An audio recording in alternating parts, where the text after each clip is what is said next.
Assalamualaikum warahmatullahi wabarakatuh. Kami dari kelompok 10 akan mempresentasikan hasil diskusi kami tentang lembaga bisnis syariah. Yang pertama, saya sendiri Nurul Hasanah, NIM 195221145. Nah, di sini saya akan membahas tentang lembaga bisnis syariah. Yang pertama, pengertian lembaga bisnis syariah. Lembaga bisnis syariah merupakan salah satu instrumen yang digunakan untuk mengatur ekonomi Islam. Dalam lembaga bisnis syariah, terdapat lembaga keuangan syariah yang merupakan lembaga keuangan yang menjalankan kegiatannya dengan berlandaskan syariah Islam. Lembaga keuangan syariah terdiri dari bank dan non-bank. Yang pertama, bank syariah. Bank syariah adalah sebuah bentuk dari bank modern yang didasarkan pada hukum Islam yang sah, Al-Quran dan hadis, menggunakan konsep berbagi risiko sebagai metode utama dan meniadakan keuangan berdasarkan kepastian serta keuntungan yang ditentukan sebelumnya. Bank syariah tidak memberikan pinjaman dalam bentuk uang tunai, tetapi bekerja sama atas dasar prinsip-prinsip akad. Di antara prinsip-prinsip tersebut yaitu yang pertama, prinsip wadiah atau titipan atau simpanan. Al-wadiah adalah titipan murni dari satu pihak ke pihak lain, baik individu maupun badan hukum, yang harus dijaga dan dikembalikan kapan saja si penitip menghendaki. Secara umum terdapat dua jenis wadiah, yaitu wadiah yad al-amanah dan wadiah yad adamamah. Keduanya berbeda. Wadiah yad amanah bisa diartikan si penerima wadiah tidak bertanggung jawab jika ada kehilangan dan kerusakan pada wadiah tersebut. Sedangkan wadiah yad adamamah yaitu di penerima wadiah boleh menggunakan wadiah atau izin pemiliknya dengan syarat dan mengembalikan wadiah secara utuh kepada pemiliknya. Yang kedua ada prinsip mudharabah atau bagi hasil. Mudharabah adalah kerjasama antara sahibul mal atau pemilik modal dan mudharib atau pengelola dana yang pembagian keuntungannya berdasarkan bagi hasil menurut kesepakatan awal. Apabila usaha yang dijalankan mengalami kerugian, seluruh kerugian ditanggung sahibul mal kecuali ditemukan adanya kelalaian atau kesalahan yang diperbuat mudharib seperti penyelewengan, kecurangan, dan penyalahgunaan dana. Prinsip mudharabah dibagi menjadi dua, yaitu mudharabah mutlakah dan mudharabah muqayyadah. Materi selanjutnya akan disampaikan oleh rekan saya Alvina. Saya Alvina Sucindasari dengan NIM 195221146 akan menjelaskan materi selanjutnya, yakni ada prinsip tijarah atau jual beli. Prinsip tijarah adalah suatu sistem yang menerapkan tata cara jual beli di mana bank akan membeli terlebih dahulu barang yang dibutuhkan atau mengangkat nasabah sebagai agen bank untuk melakukan pembelian barang atas nama bank. Kemudian, bank menjual barang tersebut kepada nasabah dengan harga sejumlah harga beli ditambah dengan keuntungan atau margin. Prinsip tijarah ini memiliki dua jenis, yakni ada salam dan istighna. Salam adalah transaksi jual beli barang secara pesanan, di mana penjual akan menyerahkan barang dagangannya di kemudian hari, sementara pembeli melakukan pembayaran pada saat akad telah disepakati yang telah memenuhi syarat-syarat tertentu. Maksudnya, dari transaksi ini adalah pembayaran barang kemudian bersama dengan pembayaran tunai di muka. Jadi harga memang telah ditetapkan di awal waktu, walau penyerahan barangnya baru bisa dilakukan di kemudian hari. Kemudian selanjutnya ada itisna, yaitu suatu akad transaksi yang terjalin antara pemesan sebagai pihak pertama dengan seorang produsen suatu barang sesuai yang diinginkan oleh pihak pertama dengan harga yang telah disepakati keduanya. Syarat-syarat objek yang akan diakad menurut fatwa DSN MUI itu ada satu, harus bisa dijelaskan secara spesifikasi, yaitu dijelaskan barangnya itu spesifikasinya seperti apa. Kemudian yang kedua, penyerahan dilakukan kemudian. Setelah dispesifikasi kemudian diserahkan. Ketiga, waktu dan tempat penyerahan barang itu harus ditetapkan berdasarkan kesepakatan kedua belah pihak.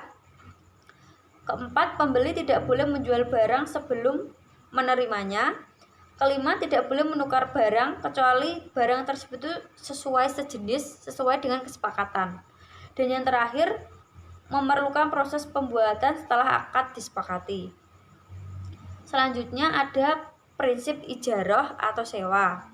Adalah akad pemindahan hak guna atas barang atau jasa melalui pembayaran upah sewa, dengan atau tanpa diikuti dengan pemindahan hak kepemilikan atas barang tersebut.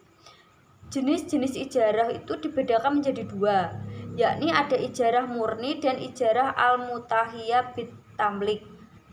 Biasanya diterapkan untuk jasa atau manfaat. Selanjutnya, materi akan dijelaskan oleh rekan saya. Selanjutnya saya akan menjelaskan tentang prinsip jasa. Prinsip ini meliputi seluruh layanan non-pembiayaan yang diberikan oleh bank, jenis-jenisnya wakalah dan hawalah, atau anjak piutang atau faktoring.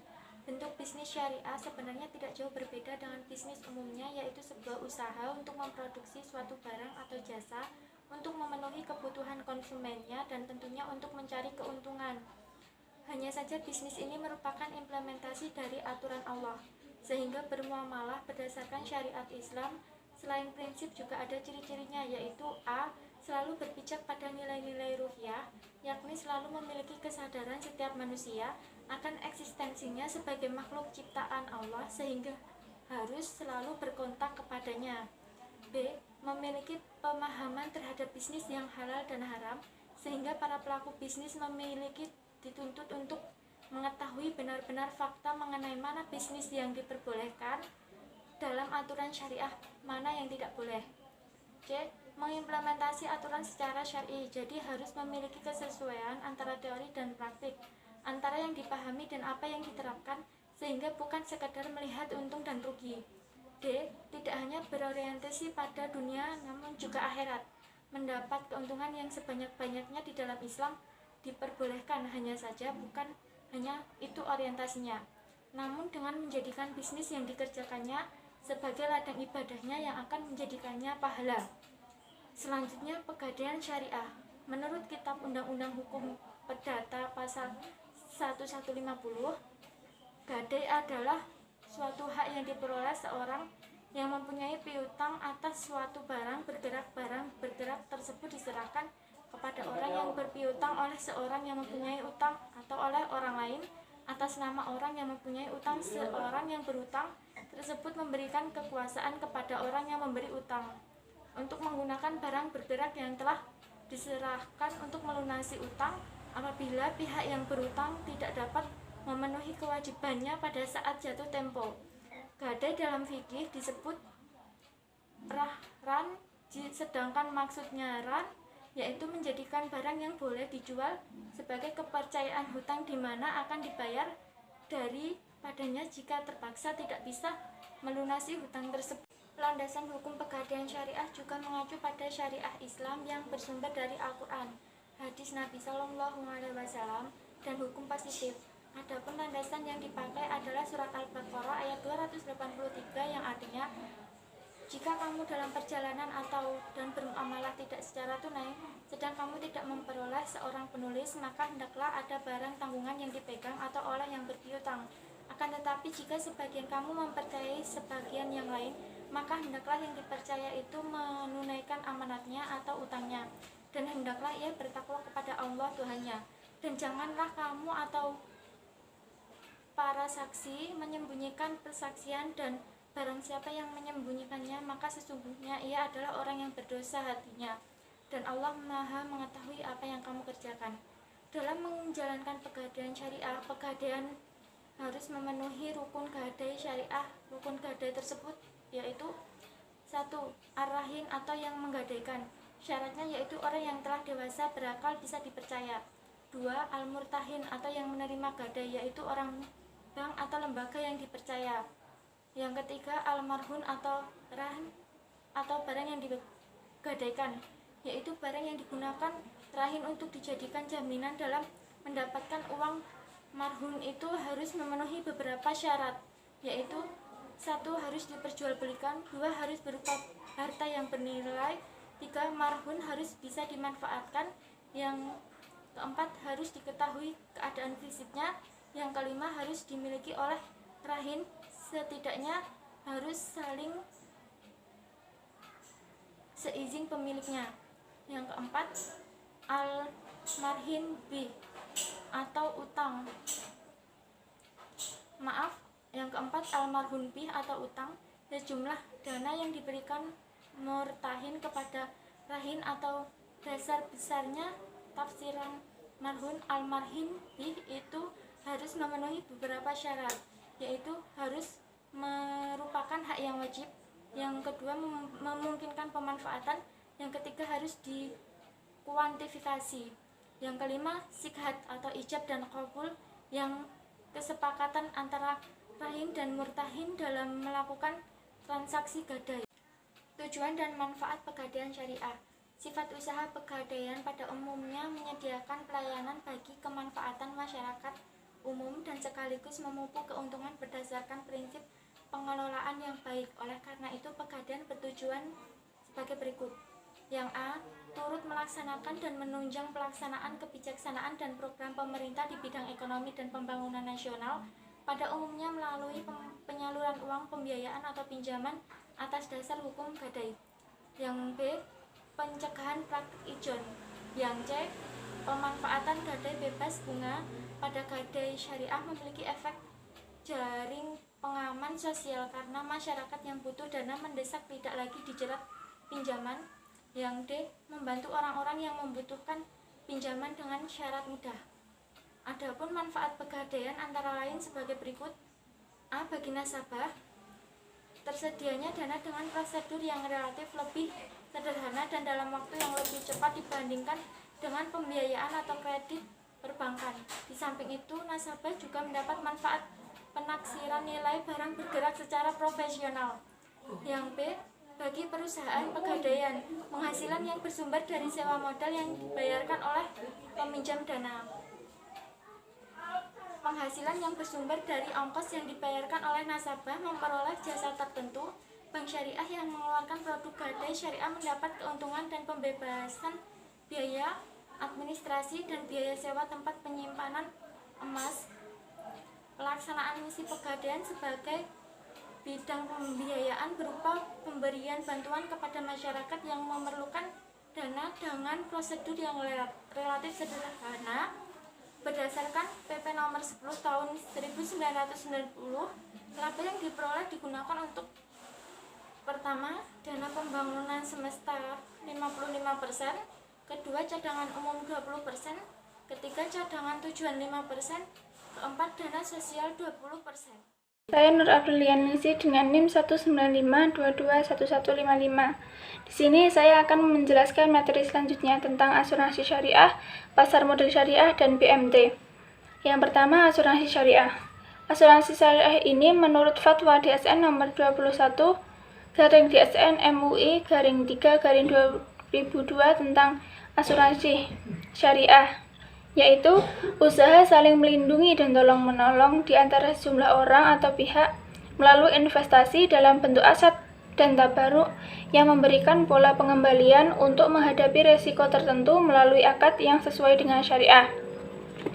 Ada beberapa prinsip tentang asuransi syariah, yaitu saling bekerjasama atau tolong-menolong, saling melindungi dari berbagai kesusahan dan penderitaan satu sama lain, sesama muslim, saling bertanggung jawab, dan menghindari unsur gharar, maisir, dan riba. Materi selanjutnya yaitu pasar modal syariah. Pasar modal syariah ini menurut Undang-Undang Nomor 8 Tahun 1995 tentang pasar modal, Pasal 1 Ayat 2 adalah kegiatan yang bersangkutan dengan penawaran umum dan perdagangan efek perusahaan publik yang bersangkutan dengan efek yang diterbitkannya serta lembaga dan profesi yang berkaitan dengan efek.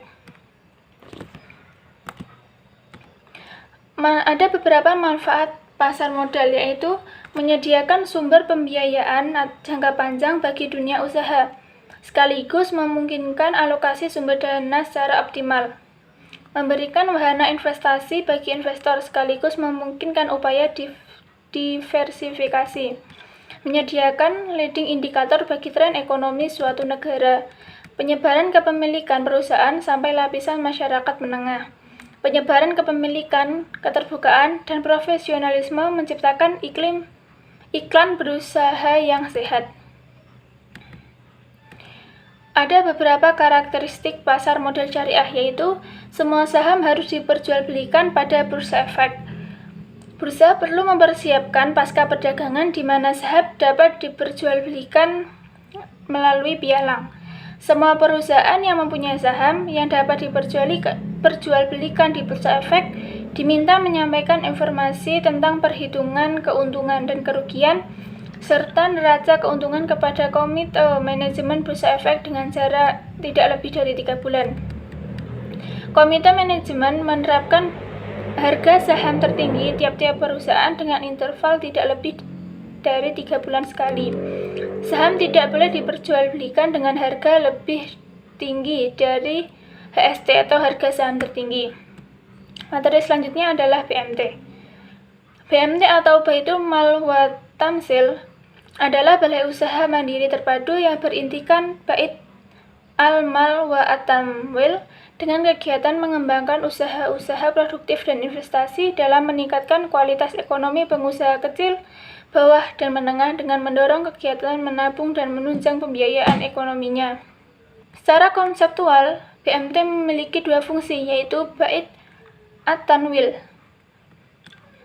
yaitu melakukan kegiatan pengembangan usaha-usaha produktif dan investasi dalam meningkatkan kualitas ekonomi pengusaha mikro dan kecil, terutama dengan mendorong kegiatan menabung dan menunjang pembiayaan kegiatan ekonominya.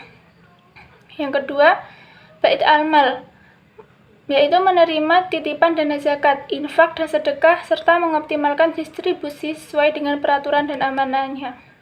Sebagai lembaga usaha yang mandiri, BMT ini memiliki ciri-ciri, yaitu berorientasi bisnis.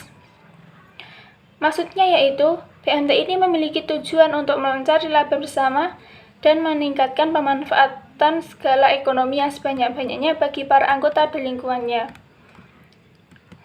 Kemudian, bukan merupakan lembaga sosial, tetapi dapat dimanfaatkan untuk mengelola dana sosial umat seperti zakat, infak, dan sedekah. Lembaga ekonomi memiliki milik bersama antara kalangan masyarakat bawah dan kecil serta bukan milik perorangan atau kelompok tertentu di luar sekitar BMT. Terima kasih, demikian yang dapat kami sampaikan. Ada kurang lebihnya kami mohon maaf. Wassalamualaikum warahmatullahi wabarakatuh.